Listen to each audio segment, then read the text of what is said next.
sketched it all out, the temples and the buildings. And he asked me if there was any English devotees that were architects or knew anything. There was one, Ranshore. He called Ranshore up, and Narayan was there, the builder. So he had them come up, and he submitted this idea to them and says, we have only a few days till I must leave. I want you to work on a plan for a huge complex at Mayapur. And that's all he thought about for days. And this must have been 71 or 2. And we'd walk in the park in Russell Square every morning then, and he would point to different buildings, and he would ask Ranshore and Narayan questions. You knew he knew the answers already, but he would ask, testing their abilities. And expert at everything. That was Prabhupada.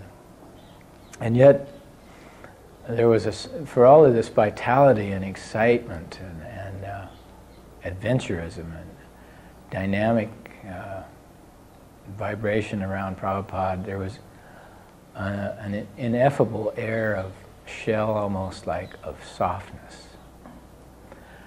You felt it when you got within a foot or two of Prabhupada's actual physical body, that it was cooler and it was soft. There was some kind of a soft cushion there. I know others who have probably massaged him and served him have felt that also. It was like entering an air-conditioned room. It was totally calm around his body, in a halo. He was one of the other qualifications of a saint is silence. Sometimes Prabhupada would, I swear, he would talk to me and not open his mouth.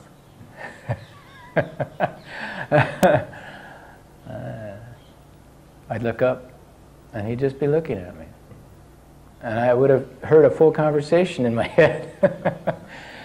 Sometimes when I was writing letters, this happened many times. I always had the feeling something else was guiding my hand when I was typing these letters for Prabhupada. I could hear his words ringing in my ears. I could type them with my eyes closed and everything would be all right. They came out just perfect. There would be someone who would ask a strange question or an esoteric question from some scripture which I had no clue about. And I just let my mind go, and Prabhupada would throw the answer in there. And I always, I'd check it back with him, I'd run it for him, and he'd sign it. Prabhupada was so expert that he expanded himself. In fact, probably the greatest area of his expertise was his ability to manage. I mean, it has to be seen in context what Prabhupada did. From a single individual with absolutely no resources, and just his words, he was able to build a worldwide society of people, global society, long before what we're calling the age of globalization, which is right now. This was long before, when we couldn't even find videotapes or cassette tapes, even the old cassette cartridges, anywhere else in the world but America. We used to have to wait in line at the post office in Bombay for 2 days to make a long-distance call, if we were lucky. Forget about communication. Forget about any of this. And yet Prabhupada had a worldwide organization in 3 or 4 years built up. How he managed this should be studied. But I was fortunate to be there right at the most exciting time when all of this really kind of hit the fan, and Prabhupada came up with this idea. He called me, and he was becoming overburdened with his management and was complaining about not having time to translate because we had no books either during these early days. We only finally got Bhagavad Gita years after we met Prabhupada. We had nothing to distribute. So Prabhupada had a twofold task. He had to keep us all organized somehow, plus he had to provide us with the books. Imagine.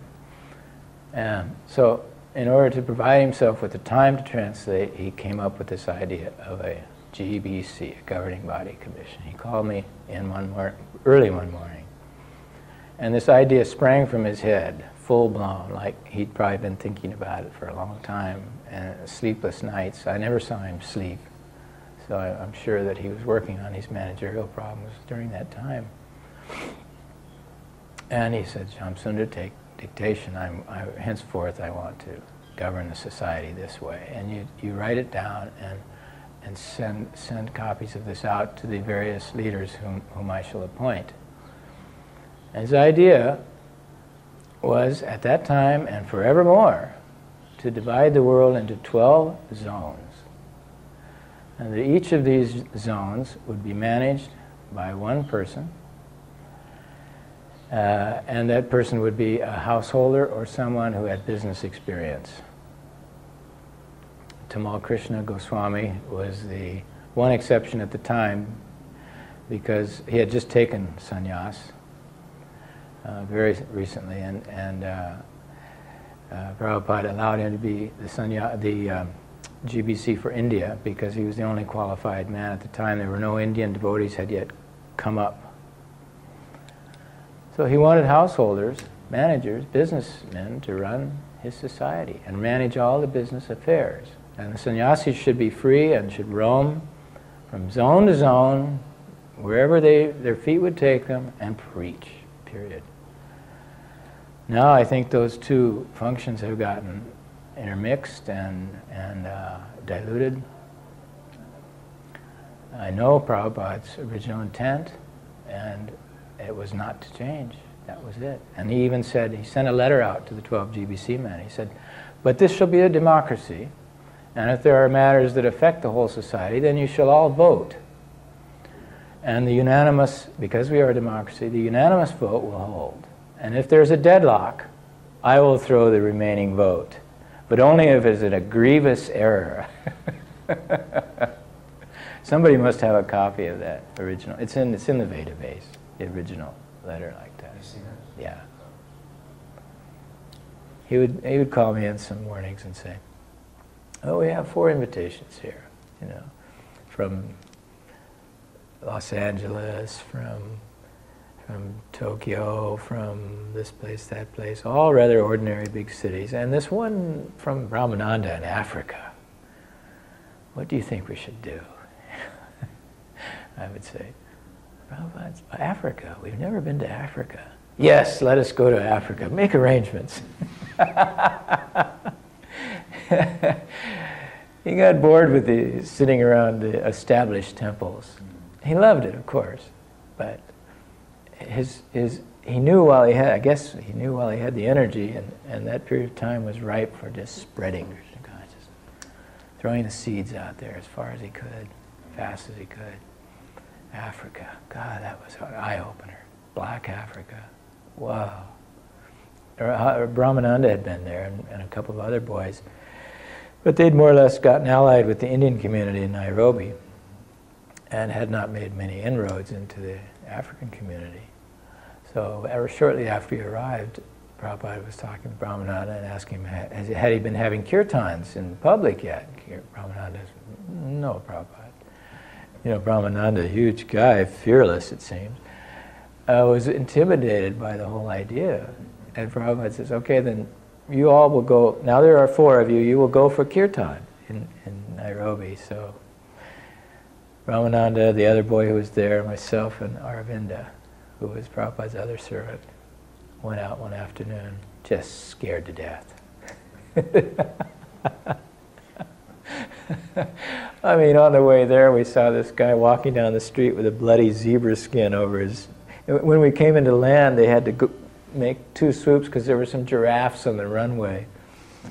And there was this guy with this bloody zebra skin with blood running down his back walking in front of us on the sidewalk.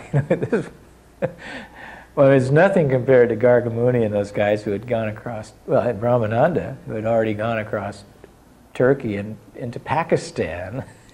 I mean, Prabhupada sent us out in these wild places.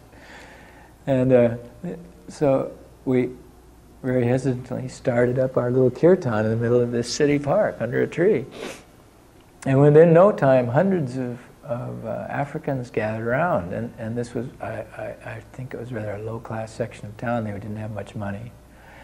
But they just loved it. We began to see that these people, wow, they were chanting back to us. Once they knew the words, we were holding up the words like that, and they were chanting them back, and they got into it, and they were dancing, and kirtan went on great. It was just fascinating to see it. And afterwards, I think Brahmananda gave a little talk, and The one question they had was if we had a book. If we had the book. And we said, yep, we got the book. We got the book right here.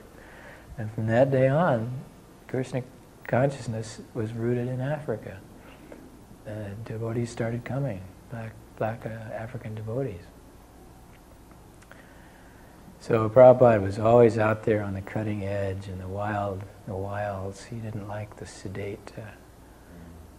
He did, he liked it all.